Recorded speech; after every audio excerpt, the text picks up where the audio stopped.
I mean, as a wide receiver, especially a veteran wide receiver, you got to look for the perfect spot. I'm sorry, Wilds. I know this is your team, and it could be, exciting for you guys. But for Julio Jones, why would you want to go to a situation where you guys are running it play after play after play if it's Cam Newton? Cam Newton, there's times last year where you guys, only had 77 yards passing or 80 yards passing. Hell, Julio Jones, for the most part of his career, is averaging 120 yards, like a game. So that's not a great fit for him. And then if it's not Cam Newton, which I believe it is, now you have a rookie quarterback in there, and you have to go through that maturation process and him, going through that learning curve. So if I'm Julio Jones, this is not a place where I would want to go or entertain. Now, the cool part about it is Bill Belichick calling you, so you definitely take the call. You hear him out, but at the end of the day, you hang up the phone, you tell your agent, man, go find somewhere else for me. I really like the San Francisco 49ers. I don't think they'll make a move,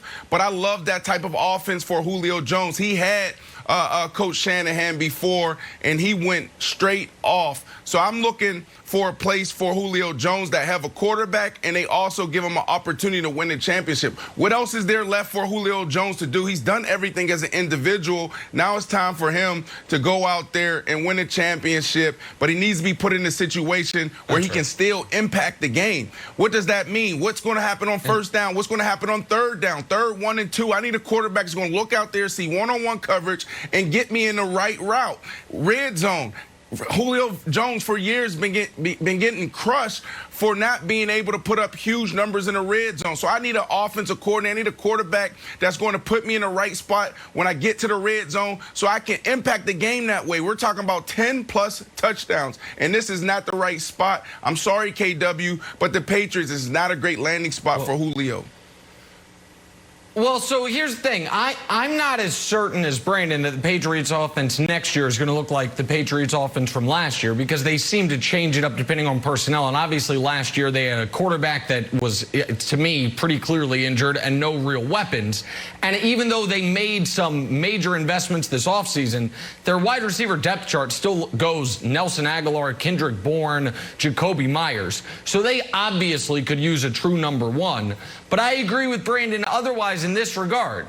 New England, the reason that in the past guys would consider going there is like, oh, I want to play for a championship. New England this year is playing for a championship, a division championship. That's their ceiling, is maybe the Bills regress, they come up, and you can win the AFC East. But with or without Julio Wilds, they can't win the Super Bowl. So if you are Julio and you do want to move on, it's the only thing left. So I don't think going up to New England for him seems super attractive when there's uncertainty at quarterback and their best case scenario like the 9th best team in football. Okay, but if I'm Julio Jones and I'm looking around, I'm like, oh, I'd like to go to the Bucs, but they're overloaded. I like to go to the Chiefs. They throw the ball around a lot. They're overloaded. The Packers doesn't seem to be interested in adding another weapon for Aaron Rodgers. I'm like, oh, Packers. What about Bill Belichick? That would be interesting. I just don't know if the Packers pulled the trigger on it. So yeah. I obviously love it as the resident Patriots fan. To me, Brandon, the other kind of storyline here is this would be the biggest vote of confidence in Cam Newton that we've seen. I vote for Cam Newton like out of my heart. I know the other players like Cam Newton because they're sort of remembering the old Cam Newton. But if a #1 guy said, you know what, I want to catch passes from Cam Newton, that would make me feel super confident that last year was an aberration and Cam's shoulder's okay and he was going to sling it around this year. Yeah, but as a wide receiver, I'm just taking you to the mindset of a wide receiver. It's going to be tough for Julio Jones to go from being targeted 150, 160 times a year. On third down, he's the first option. On first down, he's the first option. And then go to a situation where the first option is running the ball. The first option is the tight ends and the running backs. That's always been the model for Coach Belichick's offenses. Yeah. So it's going to be extremely hard for Julio Jones to go there. I wouldn't even want to put him in that situation at this point of his career, Jenna. But at least he'd have great weather, so that's something. Knicks and Hawks. Oh, can't stop talking about it. Game 1 last night, and how about Trae Young? First career playoff game. This is not bad for your Madison Square Garden, no less, and he silences the crowd with the game-winning floater. Spike is stunned. Shades of Reggie, maybe. Let's just say it wasn't well received by the Knicks faithful. Take a listen.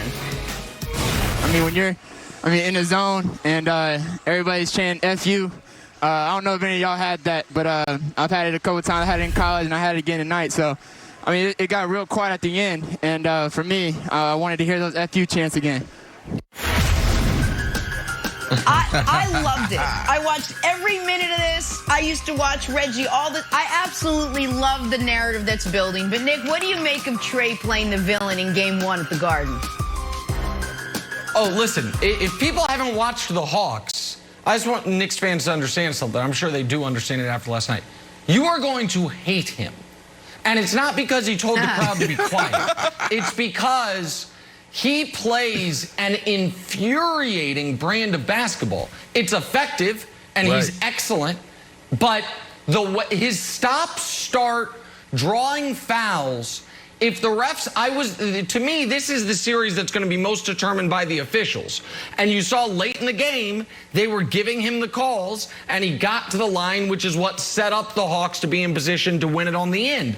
And you get afraid of how you can guard him. You get afraid of getting behind him because if most guys, when they get past you, try to go to the basket, he gets past you just so he can stop in front of you.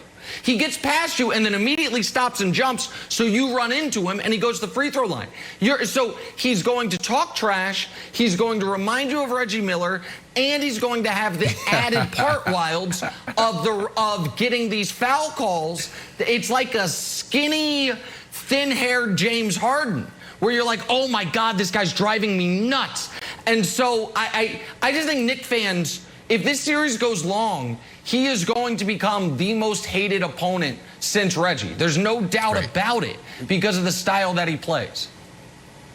You know what I also like when Trae Young just nutmegs a guy for no reason, really. Could have just been a regular pass. Remember, he did that to Trevor Ariza, and Trevor Ariza had beef with him. So here's the dangerous thing, Brandon, for Madison Square Garden faithful.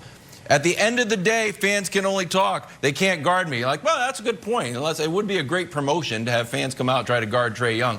But just like Reggie, Reggie liked the boos. Trae Young likes the boos. So it's tough. You're kind of stuck. I don't know. You can't cheer the guy. But once the boos start to power somebody like a Jordan-esque type, Reggie Miller-esque, like I want your hatred, it's going to be tough. So, look, I think it would be wiser for him to keep his trash talk till Game 2. The fact that he's got another game in the Garden at least, like, we'll see. I think he's going to come off. They're going to boo him like crazy. If he gets off a little bit, then it's going to rain down on him. But if it starts to fuel him, the Garden faithful are going to have no answers. No, but you have it right. It fuels him. There's some players that absolutely love those type of environments. The Garden was rocking. Jenna, you said it.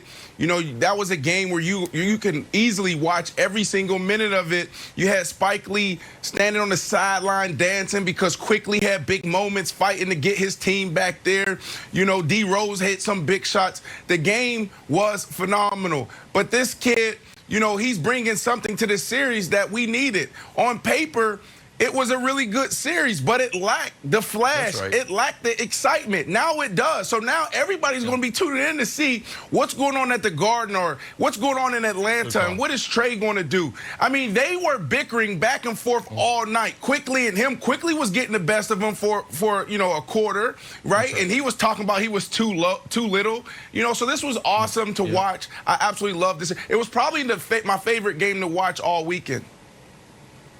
Also, yeah, I certainly enjoyed watching this more than I enjoyed watching the Laker game. I'll tell you that much. The other point, the big picture for the league, we've been waiting for the next generation of stars to have big playoff moments. The league had some bad drafts from 13 to 17, and you'd still kind of been living off the LeBron and then KD and that generation. All of a sudden this weekend, Ja, star turn. Trae, star turn. Devin Booker's a little older than those guys. First playoff game, star turn. DeAndre Ayton, star turn. Luka had it last year. But we have these young future stars who all in their first playoff moments showed up big in the biggest spots, none bigger than Trae. And that's the other story from this weekend's basketball, Jenna. All right, we'll see what happens in Game 2 Wednesday night. back at the Garden. We got to talk some Lakers, Nick. Anthony Davis's Game 1 struggles on full display. Is it going to stop L.A.?